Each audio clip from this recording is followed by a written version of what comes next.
Brent Banulis. And Brent, do you play an instrument? I did. I studied composition and arranging, though, was my bag, but I'm a woodwind player. Who did you study composition and arranging with? At Berkeley, I studied with Gary Anderson, primarily, and Ted Pease a little bit, and Nick Chiazza, and alto saxophone with Charlie Mariano. Oh, wow. Which I was very privileged to have Charlie be my teacher. Yeah, wow. When was that, roughly? 1969, 70. Yeah, so the place was swinging then, right? It was, yeah. The portion of it that swung, the portion of it didn't. Yeah. So what are you doing today? You said you did play, so what are you doing today? So I dropped out entirely, and I went to the newspaper business, and I worked at the Boston Globe for my career, and I retired there in 2001. Yeah. And while I was there, the story is in the program, but to cut to the chase, I went to a performance. It was to be a play, and a person who was supposed to play the part of Charlie Parker was hung up in Detroit. His plane got delayed.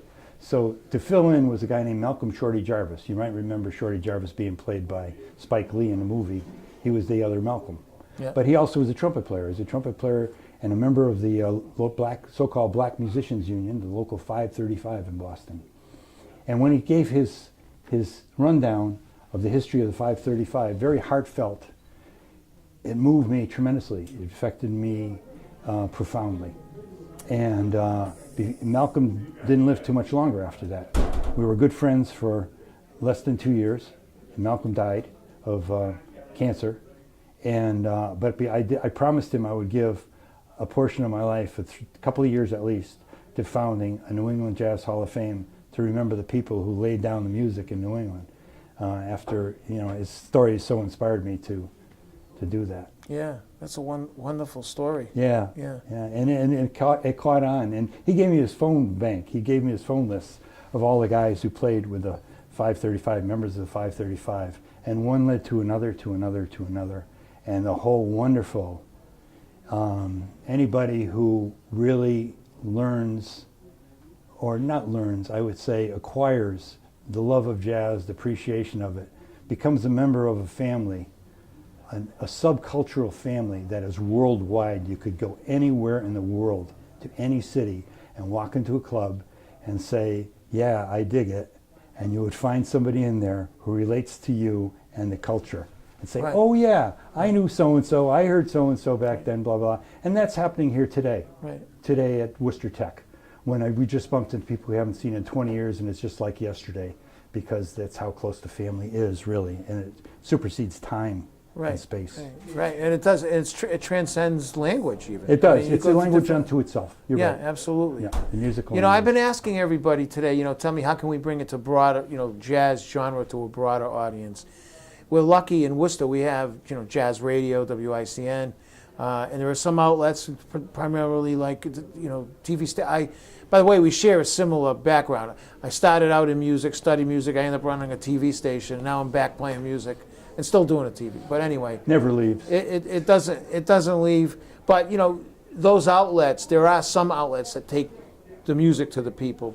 And I've been asking them, how can we broaden that? You're doing that work, obviously. With the Jazz Hall of Fame. As much as we can. Yeah. And I live in Indiana now. And there we try to reach people too, through even adults, even Forever Learning Center for people who are very well educated, but never really got into jazz, curious about it. But when they hear the real thing and they hear the stories, they jump in, the water's fine. They get into it, And here in New England you have a wonderful, let me give her a plug, her name is Lisa Eves. And if you could ever be exposed to her and expose 3rd and 4th grade children to her, she will have them singing and swinging. And I don't mean gifted kids. I don't mean music schools or academies. I mean any public school. Bring a 3rd grade class and let her just get them swinging. Inside of 15, 20 minutes, they're singing like Lambert, Hendricks, and Ross. They're singing Cloudburst. They're swinging away. They're even trying to scat. And that's because they have open minds. Yeah. They haven't been subjected to a culture of that backbeat, bang, bang, bang, background music. You don't really listen to it. That means nothing.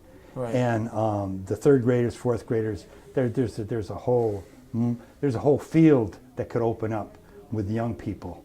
Yeah. if we just gave it a chance. We do. We have to try to give it a chance, don't we? Yeah.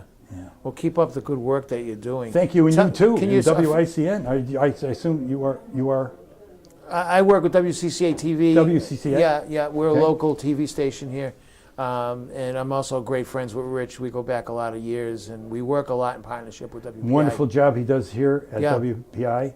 You had one of my mentors when we first started the New England Jazz Alliance, whose purpose it was to found the New England Jazz Hall of Fame. Leo Curran lived in Milford, and he mentored me. He forgot more than I'll ever know, but he taught us so much. And I know that he was out here with his influence. I know that other people out here kept the flame burning, along with Boots Masuli Yeah. and people like him. And now you have, at WICN, you have Amanda Carr, who, Yeah. you- Her and I'm Pam- so Pam lucky Hines to have and- Amanda out here. Yeah.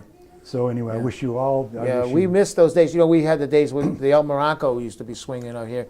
Dave McKenna, Boots Mazzulli. I think I was here for one of the last performances when the Count Basie congregation came out and played one of the last things. Yeah. I had a chance to meet Chet Baker there. It was awesome. Yeah. Yeah. So Again, where's the Jazz Hall of Fame? Tell us just a little brief where people can go. You know, what's ahead for well, the the Jazz Hall? website is anyjazz.org. So go to anyjazz.org, which falls under the umbrella of the WPI, Worcester Polytechnic Institute, Jazz History Archives, and it falls under that category. And in there we'll have the whole story. There'll be a separate category called NEJA, N-E-J-A, New England Jazz Alliance, and you'll find the history of the hall in there. You find information on the hall. But the hall is willing to travel. It's designed to be a traveling exhibit, so wherever there's a concert and you have the space, it's a wonderful exhibit.